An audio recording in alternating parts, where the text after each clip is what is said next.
No, this is not a Notre Dame to the national championship segment, even though it says college football playoff for failure. 2024 should be the year of the Fighting Irish, which sounds like I just realized that now. Sounds like it looks like they should win the national championship when I say that. But what I mean by that is, look, for Marcus Freeman, he's doing very successful. Recruiting is great, but I think this year is the year where we get to see for sure when it's kind of set up for him. This is one of those setup like he's getting things kind of together there, but can he take it to the next level? 9-4 in 2022, 10-3 in 2023, both bowl wins in both seasons. But let's just look at this schedule real quick. Notre Dame's schedule is what made me make this segment, and it just outside of one game. So they start the year at Texas A&M. I'm just going to read the schedule for you. I'll throw it up on the screen. At Texas A&M, NIU, at Purdue, Miami of Ohio, Louisville at home. Bye week, Stanford, at Georgia Tech, Navy. Bye week before Florida State, at home, Virginia, Army, at USC. I just think this schedule sets up for them literally, like, you have to make the college football playoff or this is a failure because this is like a cakewalk to the 12-team playoff, especially as the brand that Notre Dame has. Literally, I think this whole season could depend on the Texas A&M game. And you're talking about I think they could go undefeated. And it's not like, oh, they're that much better than everybody else, but you just look at the schedule. I mean, in all seriousness, Texas A&M, it'll be Elko's first game there, so it could be kind of tough like him, and you already have your foundation and culture built, everything. I think it's going to be close, but I think y'all should probably go in there and beat Texas A&M. But even if you don't, I think that might be realistically the only loss. NIU should be a win, like regardless. At Purdue, sometimes Purdue can be a little tricky, finicky sometimes, but Purdue right now is just like a fish swimming in circles currently. So not really worried about Purdue. Then you get Miami of Ohio, should be a win. So that sits you at 4-0.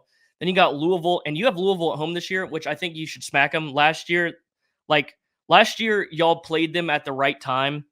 And I don't think Louisville is going to be as great as they were last year. The reason they were so great last year, I'm going off on a little tangent here, but last year, all offseason, all you heard was Louisville's schedule sets up so well. Don't be surprised if they get 10 wins or they're a dark horse in the ACC. And what happened? Their schedule set up so well, and they were a dark horse and had 10 wins.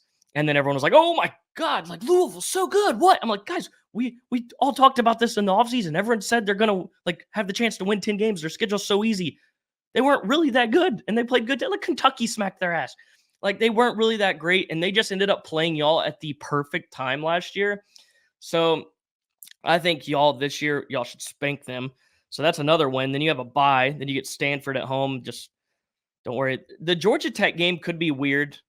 It should be an easy win, but that's just a weird game. So you never know. College football can be crazy, but we're say it's a win, which it should be regardless. But Navy win, bye week, and then you get Florida State at home. So if you get that Texas A&M game out of the way, this is it. This is the game that can dictate like a serious season. And I think that you have it at home. I think that you really can win.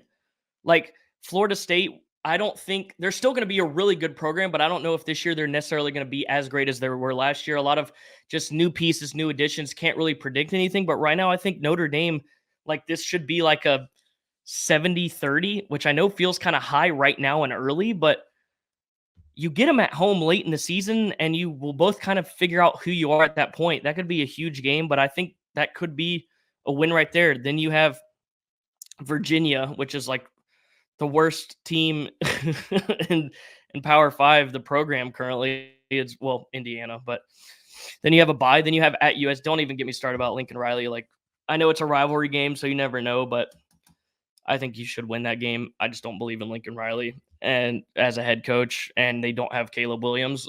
So, but in all seriousness, if you lose more than 2 games with this schedule, like an absolute huge failure of a season. And I'm sorry, and I know that sounds crazy, but with your talent and your staff and everything you have together, especially with Riley Leonard coming in, who basically was the quarterback for Duke teams that were doing things that was kind of like, holy shit, this is happening at Duke. Yeah, like this should be the team. And now it's the 12-team playoff. So, but you have Denbrock as well, the OC. There's no excuse for no 12-team playoff this year. And honestly, I wouldn't even say like a win, like at least one win in the college football playoff. With the way this sets up, like I said, with Marcus Freeman, this should be your year, not necessarily to win the championship, but finally like cement yourself, like win a very important big scale game, get to the playoff, win a big scale game, get the belief even more in Freeman's early time at Notre Dame to kind of get Notre Dame back to where it's like, okay, now, because seriously, nationally, like a lot of people I talk to don't respect you at all, which I do. But I mean, in terms of like you get to that big game, which most of the time you haven't been favored, and that's why you've lost and you've played better teams.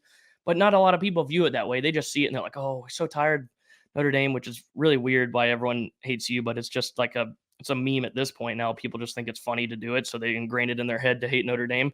But I mean, it's not like 1940 or 70 or 80 anymore. But whatever. Either way, I think this is a very important year to show the college football world, like, look, we can do this, especially under Freeman. Like, we can win a big game.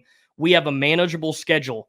Don't mess up the manageable schedule. That can be a huge year in cementing that firm foundation that Freeman can build.